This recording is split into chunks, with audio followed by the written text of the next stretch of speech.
I've been looking for a place to go home, but I failed here to find it, so I must travel on. I don't care for fine mansions on earth's sinking sand. Lord, build me a cabin in the corner of glory land. Yes, build me just a cabin in the corner of glory land, in the shade of the tree of life that it may ever stand, where I can just hear the angels sing and shake Jesus' hand. Lord, build me a cabin in the corner of glory land.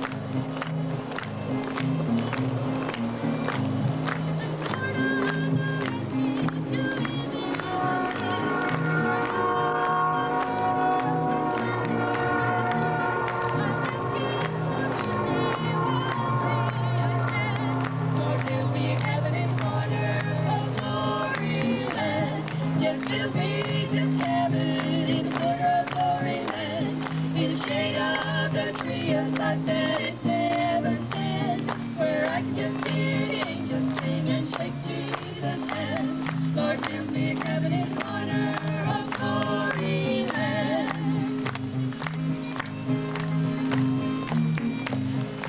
Many dear loved ones who've gone on their way, on the great final morning shall I hear them all say, come and join in our singing and play in our band. Lord, build me a cabin in the corner of glory land. Yes, build me just a cabin in the corner of glory land, in the shade of the tree of life that it may ever stand, where I can just hear the angels sing and shake Jesus' hand. Lord, build me a cabin in the corner of glory land. Lord, build me a cabin in the corner of glory land.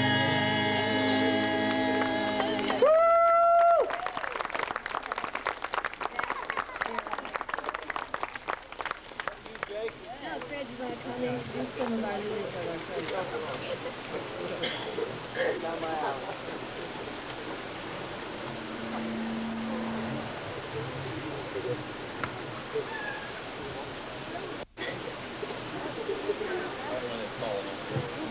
Very important, not only to us in past years here, but also in our Western ancestry.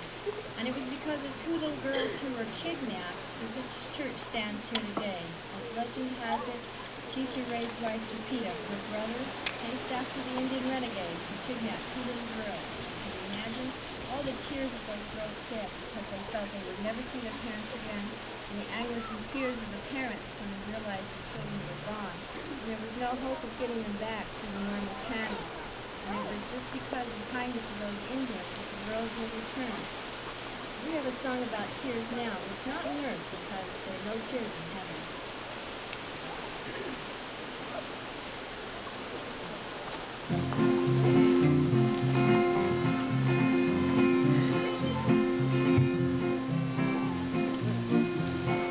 No tears in heaven, no sorrows given, all will be glory in that land.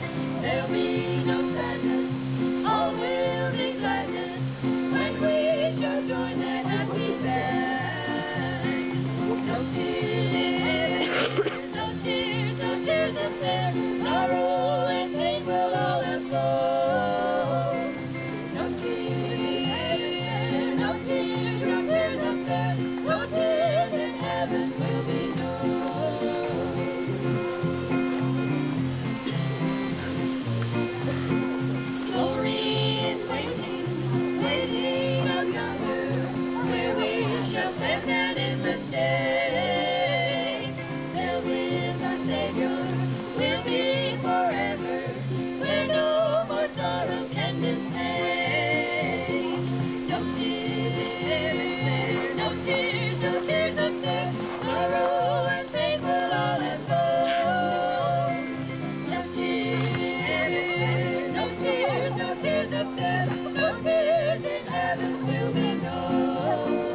wonder, or things this life has but to view.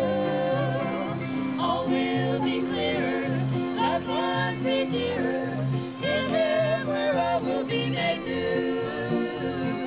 No tears, no tears, no tears of fear, sorrow and pain will all have flown. No tears, no tears, no tears of fear, no tears in heaven will be known.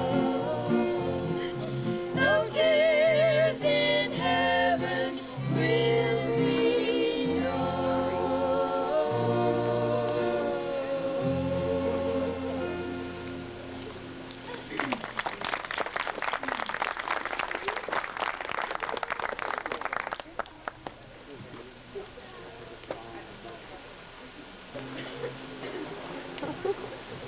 Pioneers had to drag or bring or make just about everything that they lived with here. So there wasn't a whole lot of material things that held their earthly attention. And I found a reference where the pastor got $5 a month to come out and preach, and he had to come all the way from Grand Junction to do that. So it wasn't an earthly reward, but it was a heavenly kingdom reward. And since they were bound for the kingdom, they all shared in that joy. We're going to sing about being bound for the kingdom.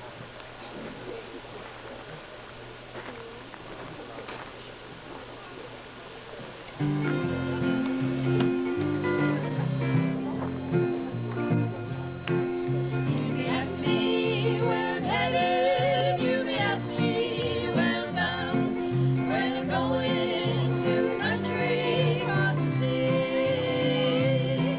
And I know I'll have a mansion, and I know I'll have a crown, where I'm bound for the kingdom of the free. Yes, I'm bound for the kingdom of the blessed and the free. And my Jesus that is coming after me, there is nothing to compare with the glory over there. Yes, I'm bound for the kingdom of the free.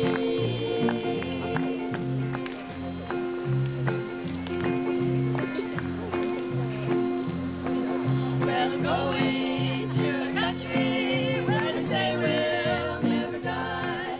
'Twill be endless joy and glory there for me. Yes, I know I'll live forever in the city, in the sky. Yes, I'm bound for the kingdom of the free. Yes, I'm bound for the kingdom of the blessed and the free. And my Jesus that is coming after me, after me. There is nothing to compare with the glory over there. Yes, I'm bound for the kingdom of the free. There is nothing to compare with the glory over there. Yes, I'm bound for the kingdom of the free, of the free.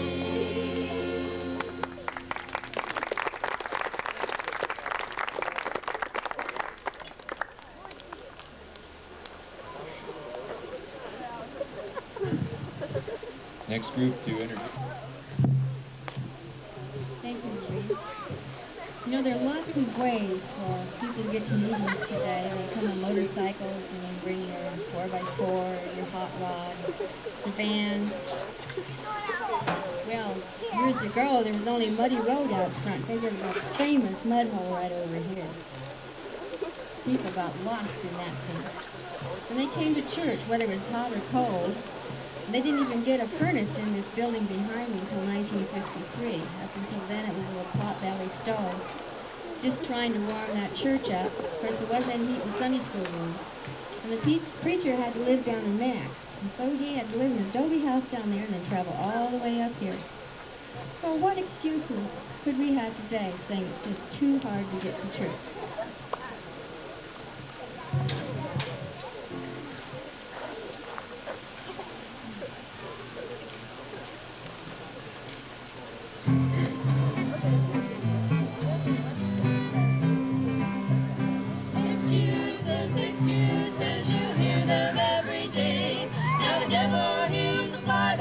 from church you stay away.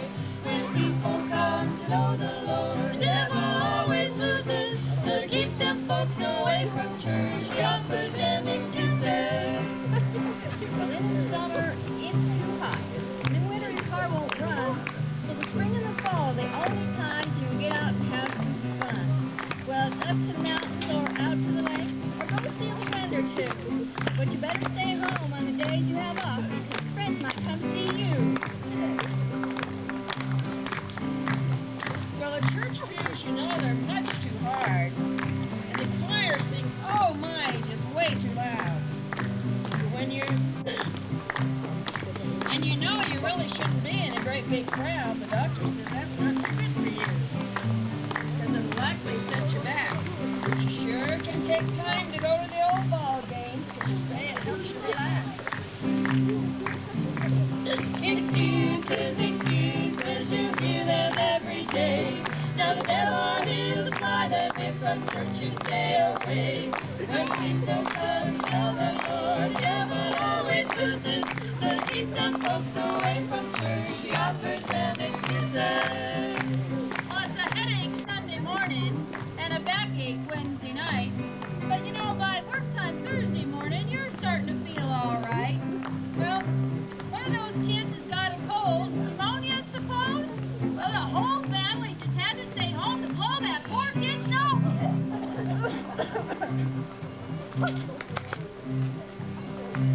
You just can't go to youth group because your homework isn't done. But there's lots of time to spend an hour or two on the phone. Now, Susie can't go out for weeks. Asked why, you say because. The kids were playing barbershop, and now she's got a buzz. Excuses, excuses, you hear them every day. Now the devil will supply them if from church you stay away. When people come to know the Lord, the devil always loses.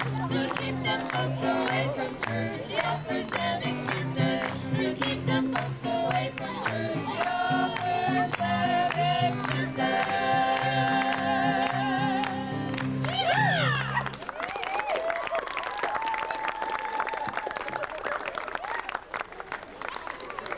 Come introduce our storyteller. I've been told I'm a cowboy, and I've been told I'm a sheep herder, and I've been told I'm full of hot air. So maybe we ought to throw another log on the fire here tonight, kind of warm things up a little bit here.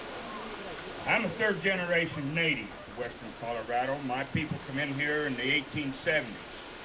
Now, western Colorado wasn't settled until after 1881 when the Ute Indians were moved out of here. This was all reservation. In fact, right here in front of the church or behind the church or along the church along here somewhere was part of an old Ute Indian trail that crossed right over here where the boat ramp is, went across the river and up through the rims on through Rattlesnake Canyon. Now, I've gathered wild cattle out of that country, and it's a little wild. Back in the 1950s, I started riding rough string and spoiled horses. That's what these woolly chaps are all about. When I was a kid, I grew up with a lot of the old tough bronc riders, and when a man walked into a camp with a pair of blue or black woolly chaps on, he was considered to be a rough string rider, and he was paid $10, $20, $30 more a month than just a cowboy that walked in and was a cowboy. And I started riding rough string, spoiled horses in 1953. And I could never afford to buy a pair of woolly chaps. Well, a few years ago, I had a pair made. So that's why I've got the woolly chaps on tonight. Is I got to wear them someplace. I'm too darn old to ride rough string now. Back in 1983, I was gathering some wild cattle for an outfit. And I roped a maverick bull, and this bull took my horse. I got bucked off. The bull took to me, and I had to get him by the horns and ride him. And he pulled me around a large area in the snow, pushed me. 3 days later, I lost my equilibrium. One doctor said it was because I'd been hit in the back a terrible blow. Another doctor said it was Meniere's disease. Anyway, I lost my equilibrium for 3 months. And During that time, I read and I got started writing a few stories, and before it was over with, I ended up with an agent and an editor, and I've been published in 7 major magazines. A few years ago, I kind of got disgusted with it and quit. A year ago, just about, actually about 7 months ago, my wife prodded me into writing again, and since then, I have had some pretty good things happen as far as writers go. I've won a big contest, and I've been a finalist in another, and I've been considered to write a 3-book novel series. During all of this, I've uncovered a lot of stories, and among one of the stories that I uncovered, I'm going to share with you here tonight. This is a true story. It took place back in the 1870s. There was a man by the name of John Preston, or excuse me, John Albert Preston. Now, Albert come from a rich English family. They lived out of London, England. John Albert loved to gamble. And it wasn't long until he was addicted to gambling, and he was spending a lot of the family's money gambling. They didn't know the Lord. The only time he thought about the Lord is when he was losing. He talked to the Lord pretty regularly when he was losing a lot of money. For several years this went on, and his family became very disgusted with it. In 1876, they had a meeting, a family meeting. They brought John forward and they said, "John, you are a black sheep, and you're leaving." And he looked at him kind of funny, and he said, "What do you mean I'm leaving?" He said, "We have bought you a ticket to the United States, and you and your family are leaving. We're going to give you some money, part of your inheritance, and we never want to see you. We never want to hear of you again. You're gone." They put him on a ship. He come to the United States. He had a lot of money. He had enough money that he could have bought a farm. He could have done a lot of things with this money, but what did he do? He started gambling. And it wasn't long till he lost it all. His wife had had 8 servants. Now they were penniless, broke. All she could do was sit and weep. They had 2 boys. Times were tough. A Christian farmer by the name of Elmo Albright come along, and he offered John a job. John didn't know how to do nothing. He'd never done anything. All he'd ever done is tell somebody else what to do. John learned, he started out cleaning stalls in the barn.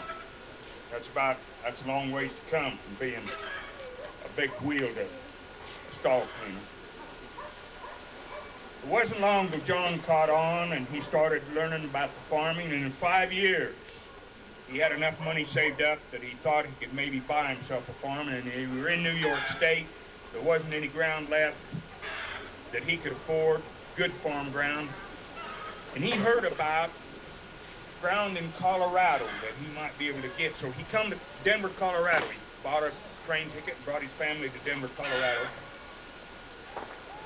And when they got here, found out it took more than just farm land to make a living. You had to have a cow, you had to have a team of horses, you had to have a plow.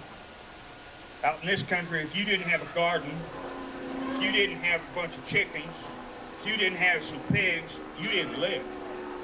There wasn't much money. You couldn't go get a job for money that paid very much.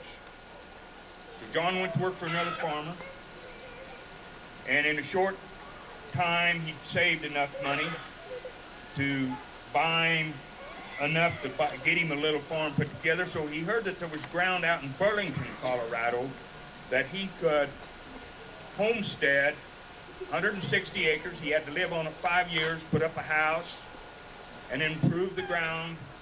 So he did. They moved out there, and for 5 years they had a good life. Similar to what we had this last year, they had a drought. For 2 years they had a bad drought. Cattle began to die. They couldn't grow any crops. They couldn't even raise a garden. John's wife had hoarded some jewelry. She had kept it secret.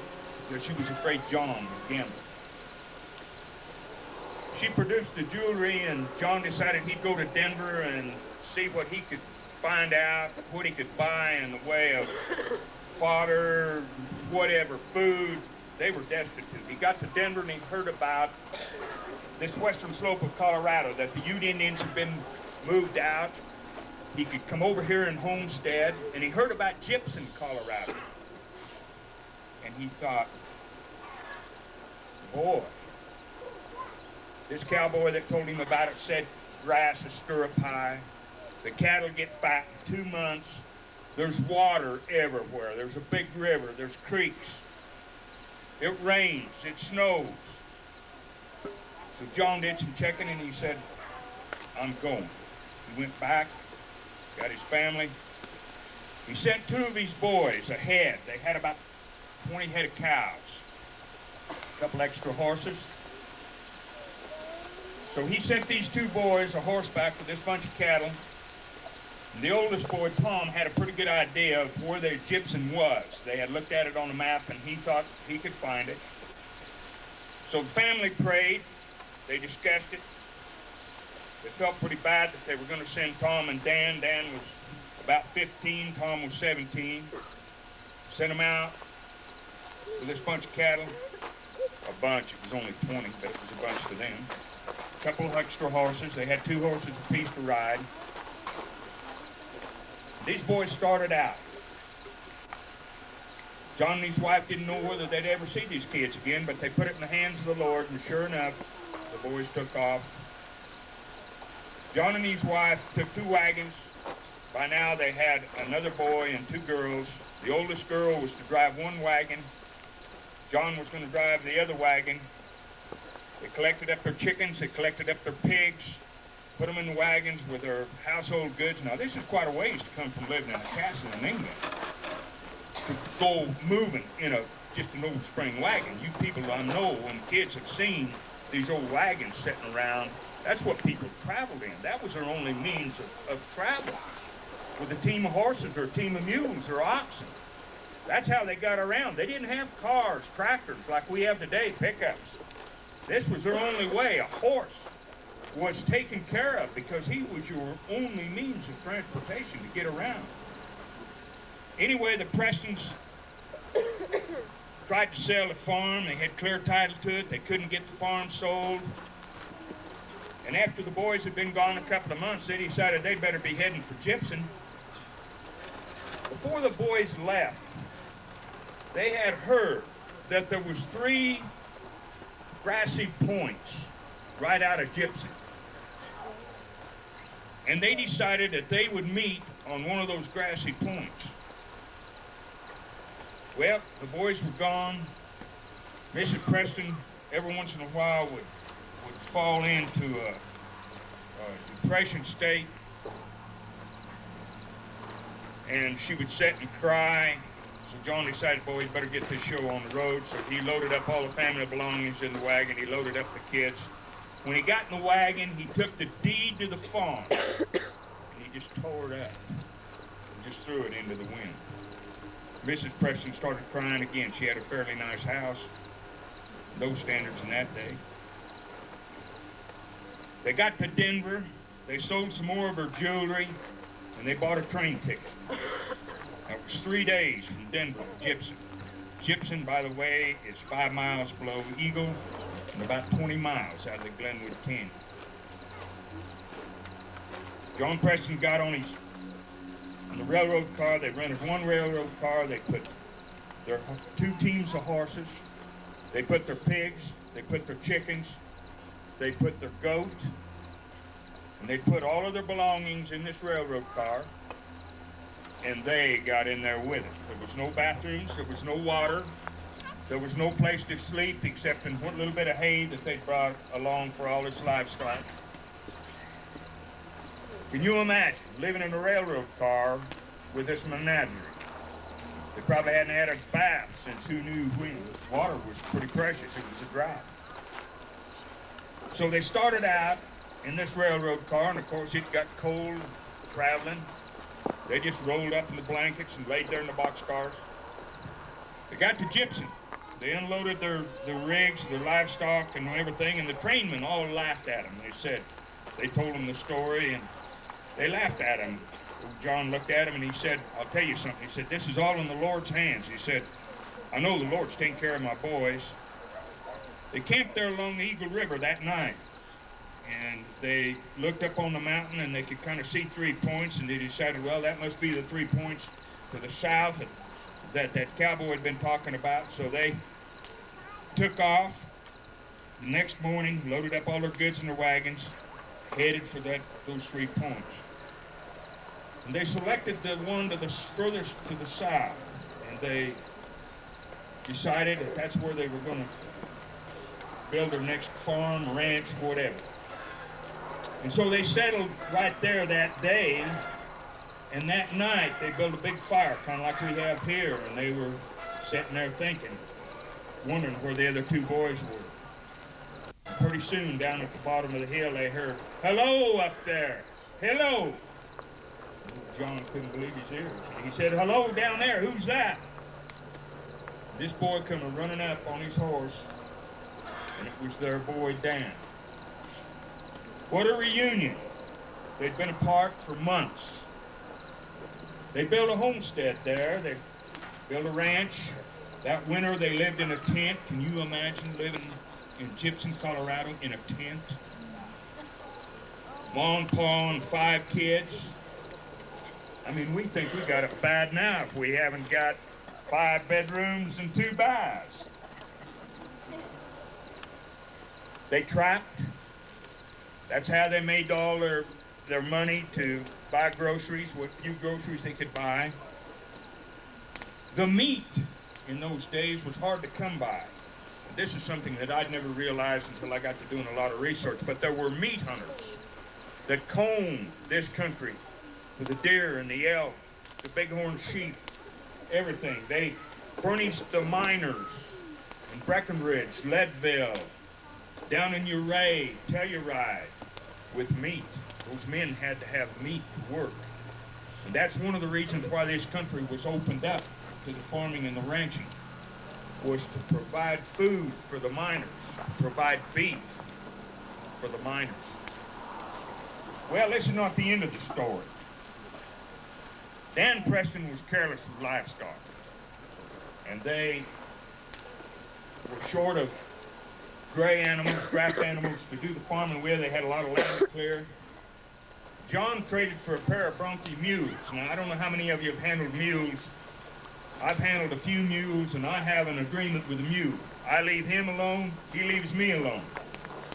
And anyway, they got these pair of mules, and Dan went to hook them up to a plow one morning, and he reached down to hook the tug into the single tree, and this one mule fired with both hind feet, and it kicked John with one hind foot in the shoulder and the other hind foot right between the eyes. It dropped him like he'd been shot. He never moved. His dad run over there to him, and he thought he was dead. He gathered him up, took him in the house, and he hadn't even looked at the boy, and he looked down, and his eyeballs were both laying on his cheeks. The mule had kicked his eyes right out of his head, and he was sure that he was dead. They found a heartbeat on him. They put him on the bed. They didn't know what to do with him. This was early in the morning, just right about daylight. By noon, he hadn't come to. His eyeballs were still laying on his cheek, but he was still alive. So they decided they better take him to a doctor, so they hooked up a pair of gentle horses, a team of gentle horses. And they laid him in this wagon, and they took him 5 miles up this old rough road to Eagle. Now, I was in a car wreck this spring, and they wanted to put me in an ambulance, and this thing was padded. Now, this wagon wasn't padded. I mean, it was not a comfortable way to travel. Can you imagine laying in a spring wagon, going bumpity, bumpity, bumpity, bump, and you had a headache, and you were laying in that wagon, and every step that wagon took, you bet it'd rock your skull. They got Dan to the doctor, and the doctor looked at him, and he said, hey, this boy's going to die. There's not much I can do for him. Shoved his eyeballs back into his head. He took a wet towel and wrapped his head with a wet towel and said, that's all I can do for him. He's probably going to die. If you want to let him die right here instead of taking him home, I'll tend to him. Well, a couple of days later, a man came from town, and the Prestons thought, well, the boy's finally died, and we'll have to fix a burial for him. Man said no. He said, Dan's still alive. He can see. He can walk. Mrs. Preston said, I knew it. I'd been praying for him. And she had been praying diligently. Dan Preston, I've changed his name, but he was one of Grand Junction's early day barbers. And he cut a lot of people's hair right here in this town. He never lost a bit of eyesight, all because of his mother's prayers. Thank you.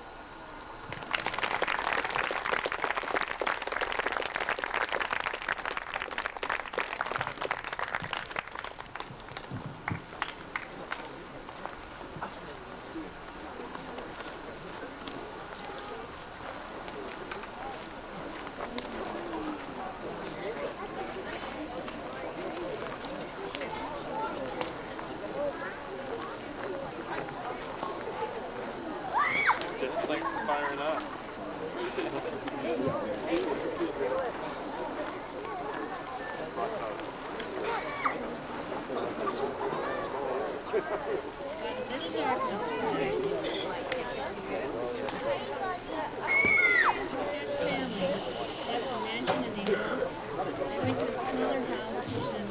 Mansion in comparison to the tent they lived in. And we're going to sing a song about a mansion over Hilltop.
We would like to try, but it doesn't work. We're just going to go ahead.